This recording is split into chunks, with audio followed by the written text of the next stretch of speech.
Et pour ça, alors, je vous ai appelé ici, pour ceux qui voudront les recopier ou les photocopier, vous pouvez prendre ceci. Ça, c'est un travail qui a été fait par Nicole Gravet, qui était une élève du Fourc. Bon, elle a tout simplement réuni toutes les registrations qu'on trouve dans les livres de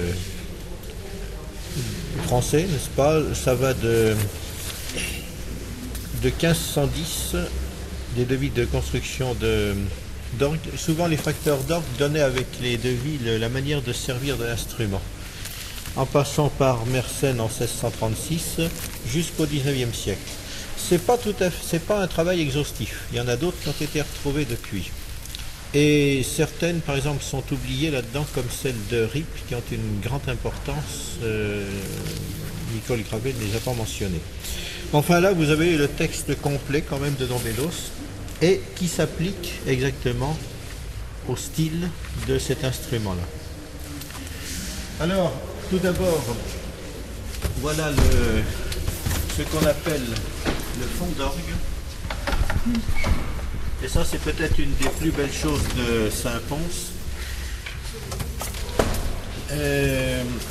Le fond d'orgue, alors, qui est constitué par le jeu le plus grave du grand orgue, c'est-à-dire le bourdon de 16, le bourdon d'huître, la montre de 8 et le prestant.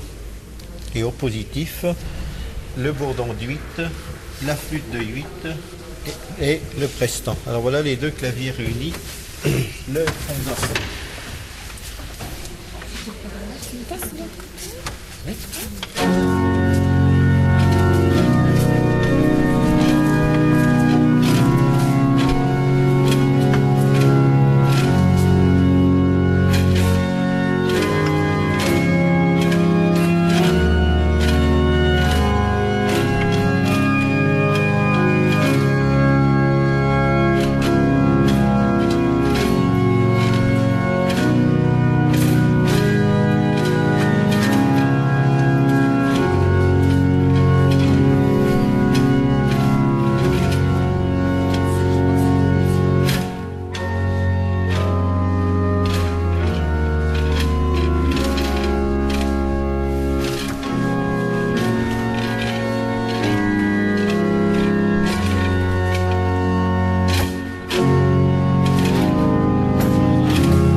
Qui était prévue de 4.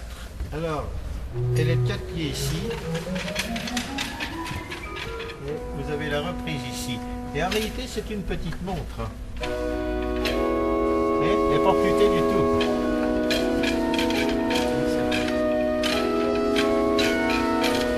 Et quand vous comparez avec la montre du grand orgue, non, c'est pas la même intensité, mais un tout petit peu plus doux, vous voyez, mais la taille est étroite. Donc cette flûte, vous pouvez très bien la mettre dans le plein jeu. C'est pas une flûte flûtée qui sera située en dehors. Voilà. C'est un petit principal de 8. Dans le courant du 19e siècle, Calinet s'est souvent servi de ce système et il l'utilisait comme ça. Vous aviez les deux fonds, bourdon de 8, flûte de 8. Alors ça, c'est en dehors du Dombélos. Hein. Ça pourrait faire le bourdon de 8 et la flûte de 8 de grossir beaucoup les dessus. D'avoir des dessus très flûtés.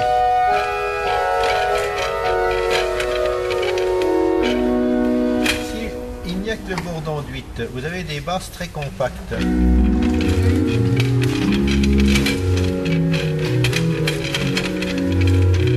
Si vous mettez la flûte de 8, vous avez la partie mélodique dans la basse en 4 pieds, des dessus grossis aussi, et vous avez une basse très claire.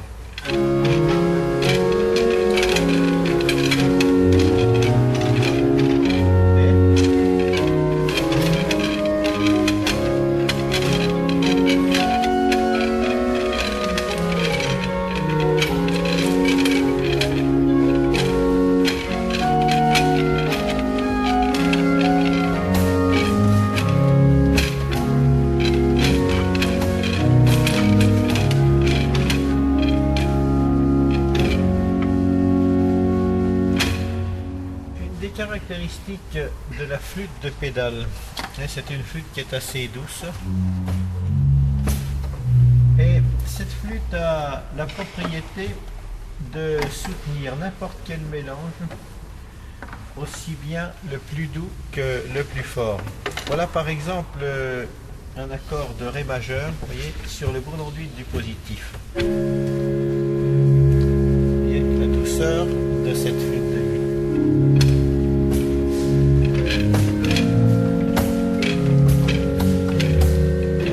Bon. J'ajoute maintenant en montre et prestant. Vous entendez la flûte de 8 dont l'intensité augmente. J'ai l'impression que c'est plus fort. En réalité, c'est pareil. Mais vous avez un renforcement par les harmoniques. Vous mettez le plein jeu. Vous allez voir qu'il y a tout le plein jeu du positif. La flûte de pédale soutient encore le plein jeu.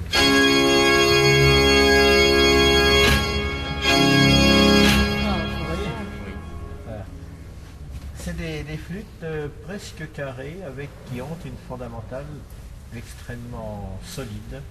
Et ici, vous n'éprouvez à aucun moment le besoin d'avoir un 16. Alors, quand un 8 pieds a cette qualité, bien sûr, le 16 n'est absolument pas indispensable. Et ça vous donne une plénitude. Et vous pouvez donner l'illusion du 16 si vous disposez l'accord comme ça. Il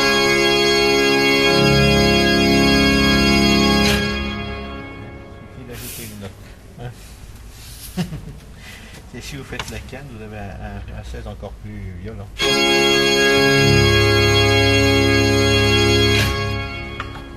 c'est encore mieux. Bon, et bien, le plus haut tuyau que vous entendez là-dedans, il est de 4 pieds. C'est le bourdon de 8, qui résonne en 8, mais qui a 4 pieds de haut. On ne croirait pas ça. Bon, je mets maintenant, vous voyez, le grand plein jeu ici. Et j'ajoute la flûte de 8, vous allez l'entendre entrer aussi.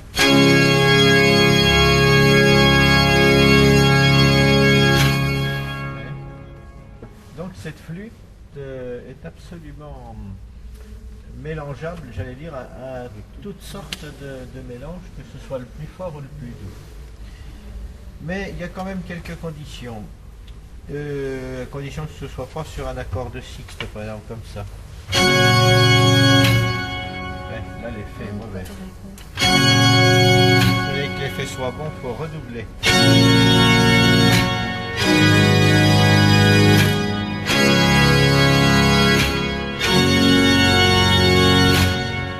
La même chose, et là, sans redoubler, sans compléter, comme dit Corrette, le plein jeu suivant les lois de l'harmonie mineure, que l'effet est détestable. Vous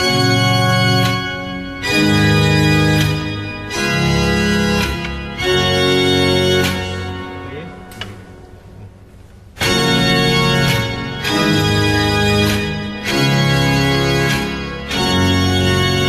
Voilà, la bonne disposition. Alors, ici, sur le fond d'orgue que vous avez entendu tout à l'heure, je rajoute donc tout le plein jeu. Je peux le faire chanter avec les flûtes de pédale. Alors voilà l'effet.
fond d'orgue en fait, il sert d'une part à établir le plénum, le côté de jouer seul.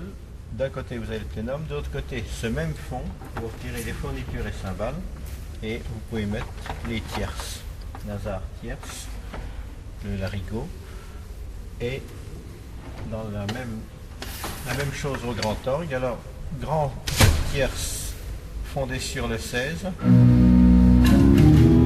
et sur les 8 en bas. Alors les recommandations de Don Bédos pour jouer ce jeu de tierce: il ne faut pas dépasser le médium, je crois que c'est mi ou fa, au-delà duquel ce mélange devient vulgaire. Et la partie la plus intéressante dans le grand jeu de tierce, c'est ça. Bon. Le jeu de tierce de la fin du 18e diffère beaucoup du jeu de tierce du 17e, en ce sens que on jouait la main gauche presque liée, dans un mouvement lent, et la droite très articulée.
À la fin du 18e.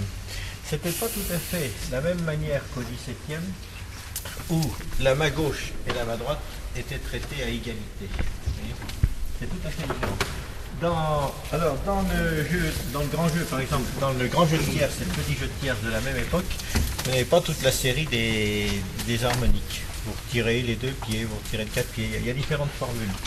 Mais à l'époque de Don Bédos, c'est-à-dire à la fin du 18e, vous mettez toute la série des fonds. Voilà. Sur le grand jeu de tierce, la basse pouvait servir de fondement au trio. C'est-à-dire que vous mettez le prestant du positif avec le chromorne. Et ceci vous donne le trio du 18e. Alors 2 voix en haut, 1 en bas.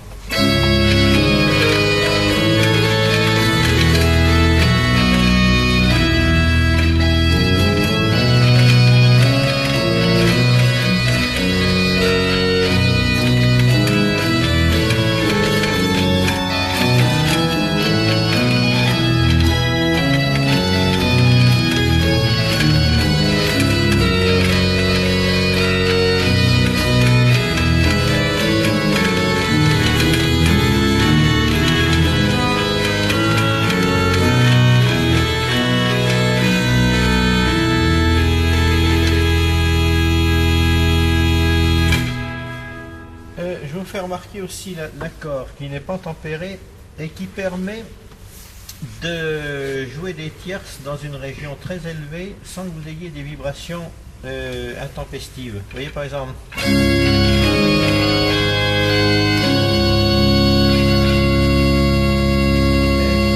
vous avez 2 ré, par exemple dans l'harmonie normale, et c'est évident qu'à cette distance-là, l'effet ne serait pas bon. D'ailleurs, il suffit de prendre une tonalité très dure, vous voyez, comme celle-là, ça vous donne quelque chose d'atroce. Si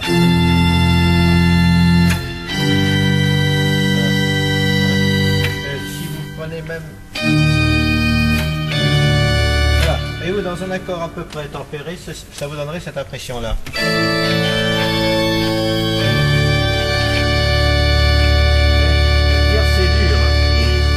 celle-là.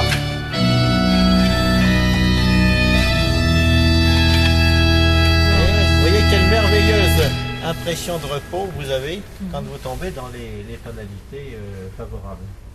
Oui. Le fa dièse majeur c'était impossible, mais mi bémol pouvait l'être, voyez. Oui. Donc vous voyez l'autre système du grand jeu de tierces. Le jeu de tierces de la fin du XVIIIe siècle, alors c'est un jeu de tierces assez flûté malgré tout. C'est pourquoi vous trouvez dans le grand orgue une carte et une doublette.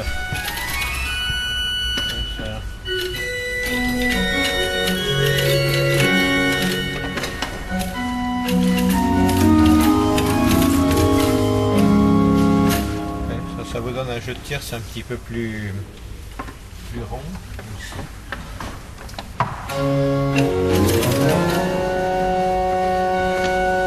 Alors que le deux pieds vous donne quelque chose d'un peu plus tranchant, voyez.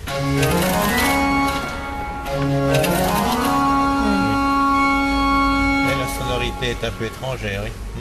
Mais ça, c'est une caractéristique de la fin du XVIIIe siècle français. Au XVIIe siècle, au contraire, on recherchait cette sonorité très incisive, un peu principalisante. Oui. Mais ici, dans l'orgue français du XVIIIe, toutes ces sonorités-là sont très flûtées, vous voyez. Navarre, la tierce, ça c'est de la flûte, tout ça. Le larigot, toujours flûté. Oui, c'est très gros comme taille.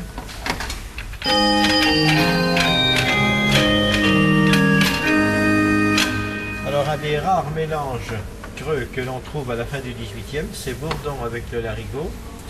C'est une possibilité assez rarement exploitée. Bourdon de 16, clairon de 4 au grand orgue. Accompagnement par bourdon de 8 et larigot.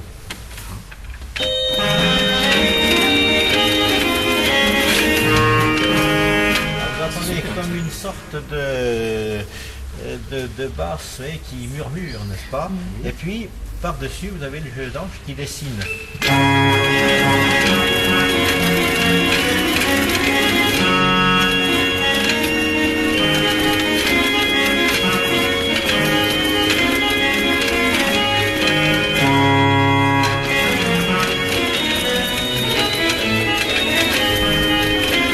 C'est bizarre, hein, ça? C'est d'accompagnement. On peut pas le faire une carte bas, l'accompagnement? Non, pas ça. Je peux changer l'accompagnement pour que vous entendiez autrement. Ils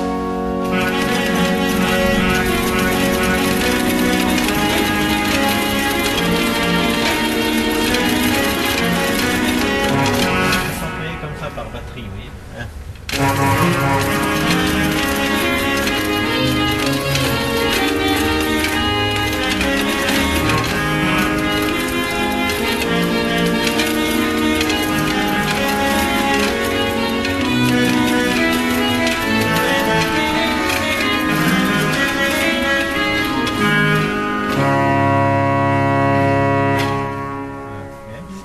C'était un mélange qui était... Ah oui, c'était curieux. Hein?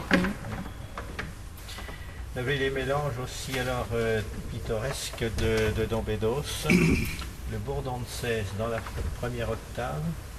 Vous frappez comme si c'était un tambour et vous faites le fifre dans le dessus.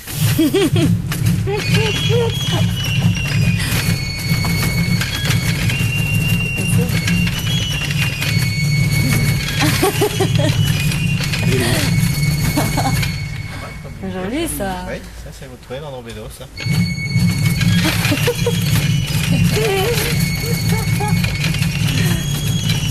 Ça marche bien ça. Les hauts financiers font le trémolo dans le titre. Oui, ça donne une sorte de... Oui, c'est rigolo, hein, ça. Oui, vous trouvez ça. Vous trouvez la manière d'imiter les petits oiseaux, les deux nasards, que vous jouez une octave au-dessus comme ça.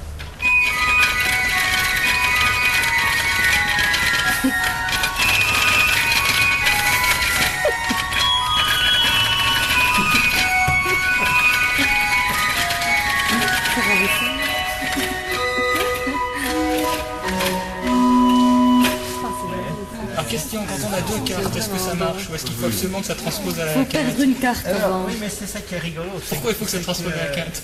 Oui, oui, mais justement, vous voyez, quand vous avez une transposition difficile, vous dites, tiens, je vais jouer, par exemple, faites la transposition à la quinte, ben, vous mettez les deux hasards et puis le tour est résolu. Vous n'avez plus besoin d'apprendre ni les clés, ni les lois de la transposition, il y a des trucs. Oui, oui. Puis si vous voulez une transposition intermédiaire, vous mettez les deux tiers, les tierces, etc. Voilà.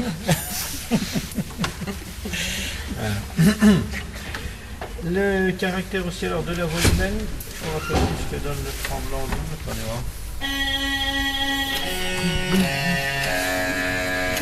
Alors les voix humaines, ça commençait très souvent comme ceci, en basse de voix humaine, en dessus d'abord, en récier.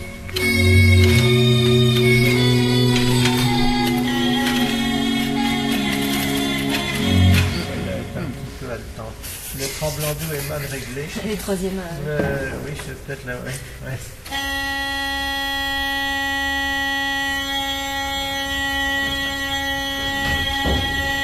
Oh, oui, non, c'est sa soupape qui est trop lourde. Le plomb est mal. Non, non, ça fait rien parce que là, elle ne peut pas revenir là.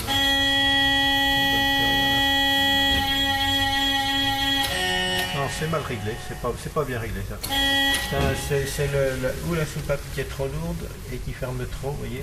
Ça vient soit de la charge qui doit assurer le ressort, ou bien la soupape. Ah, c'est dommage que ça ne marche pas parce que c'est un effet qui est magnifique. Alors ça s'employait très souvent comme ça, dessus.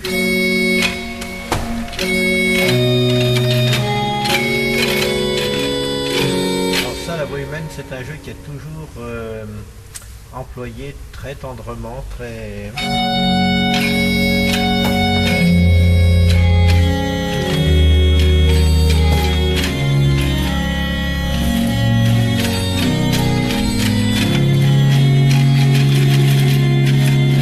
Et alternativement avec la basse.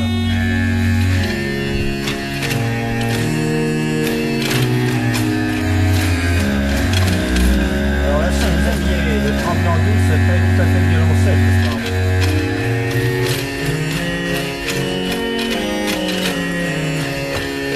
On ne peut pas le faire comme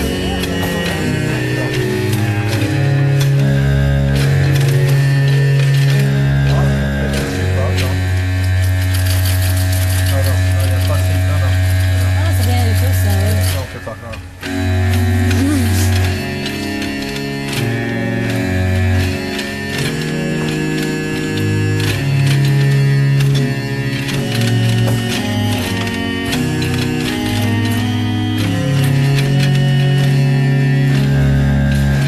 Ça se terminait en 4 quatuors.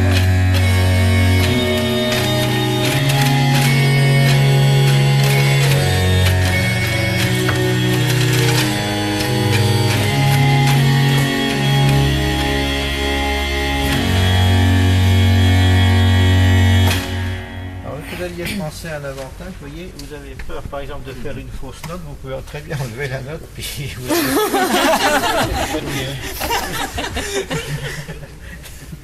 c'est facile ça.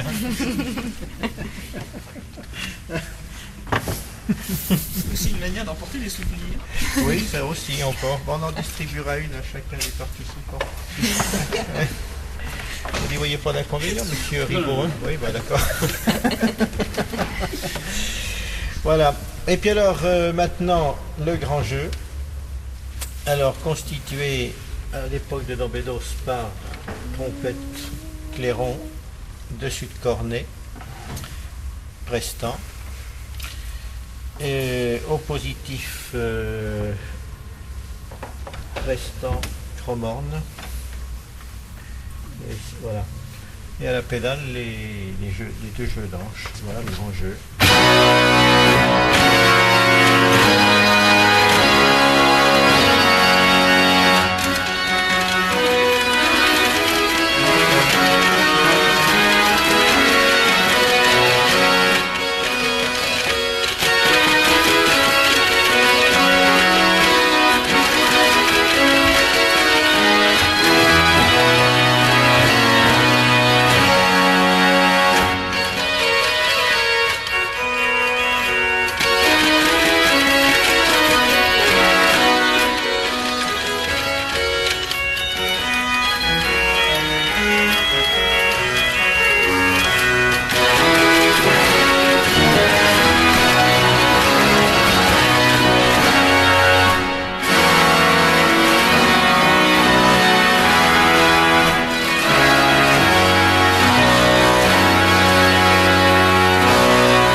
ici.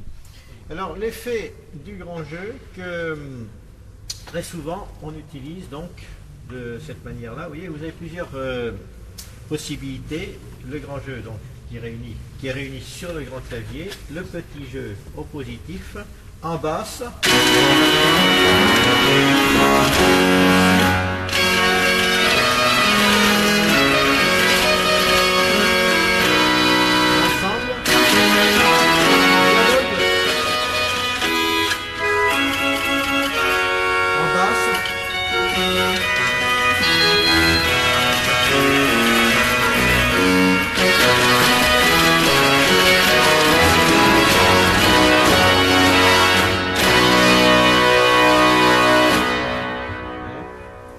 Ici, vous n'avez que 4 jeux. 1, 2, 3, 4, 5, 6. Enfin, il y a 6 jeux, disons, au total.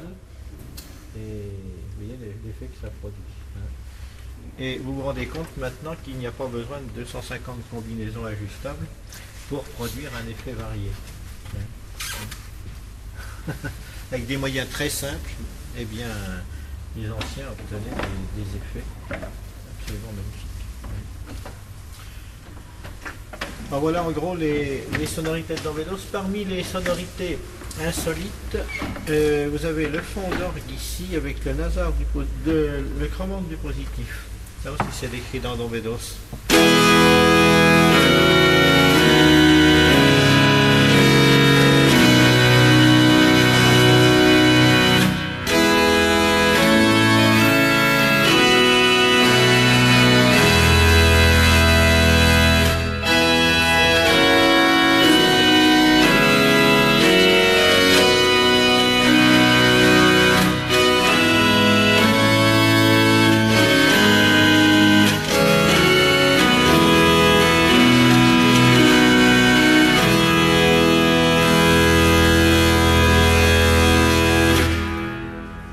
Surtout dans le style fugué, vous voyez. C'est très polyphonique ça.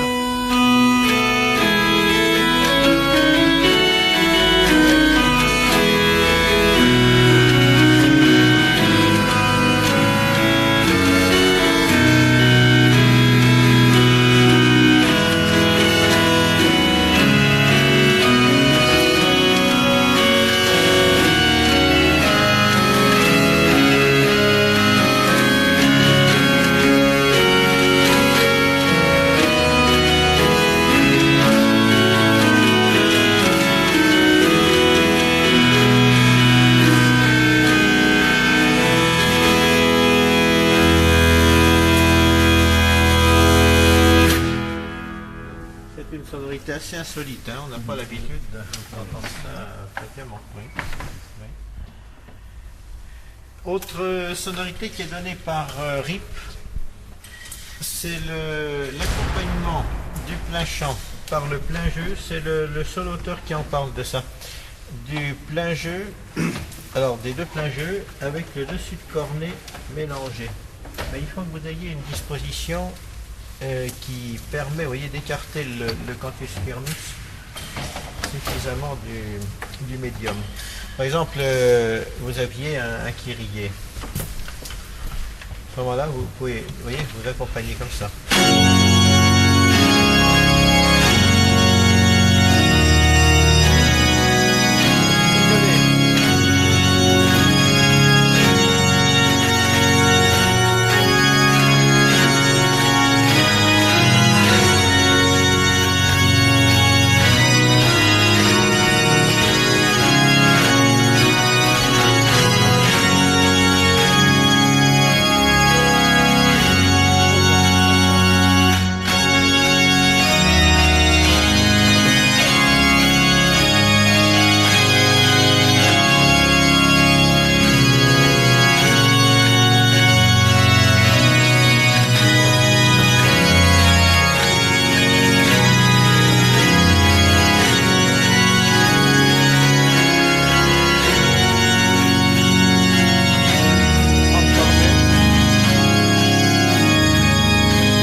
Oui, vous ne pouvez pas l'employer dans un plein jeu de Clérambault, par exemple, où ça n'irait pas. C'est pas un plein jeu harmonique. Le cornet enlevant la transparence du mélange. Donc il faut bien voir la disposition, et c'est essentiel de voir la disposition du plein jeu avant de le mettre. Hein. Voilà. Alors donc vous trouverez tout ça dedans, je vais voir si je n'ai rien oublié. Oh, j'en ai certainement oublié quelques-unes. Ah oui, il y a les quatuors aussi, qui sont assez intéressants. Oui.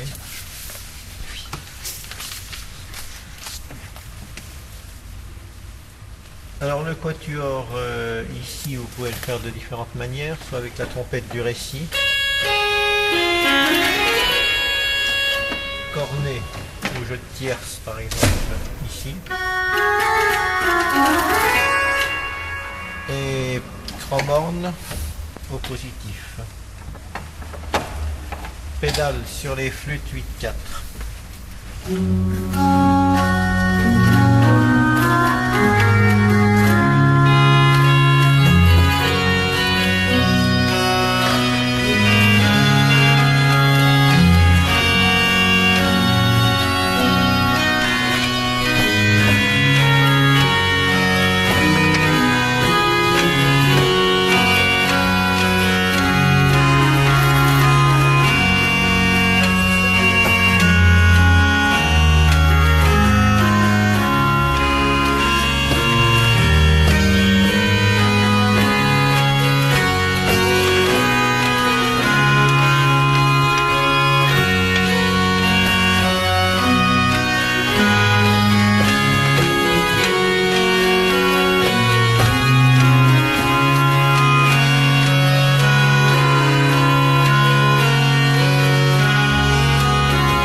Aborder après le quatuor après ça. Deuxième solution, vous avez, alors j'inverse, trompette du grand orgue, jeu de tierce du positif.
Qui ne sont pas prévues par les anciens, on peut faire un quintet aussi.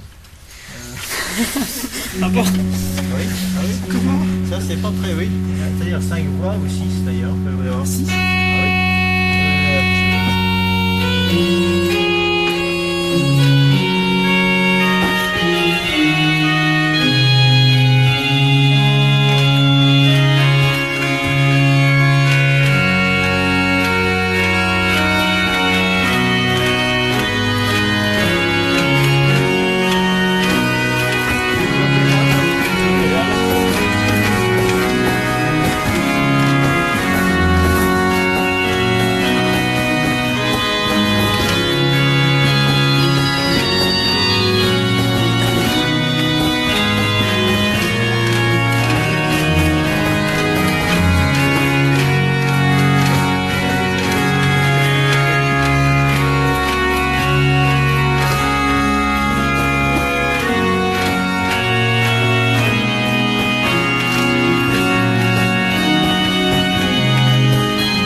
pas.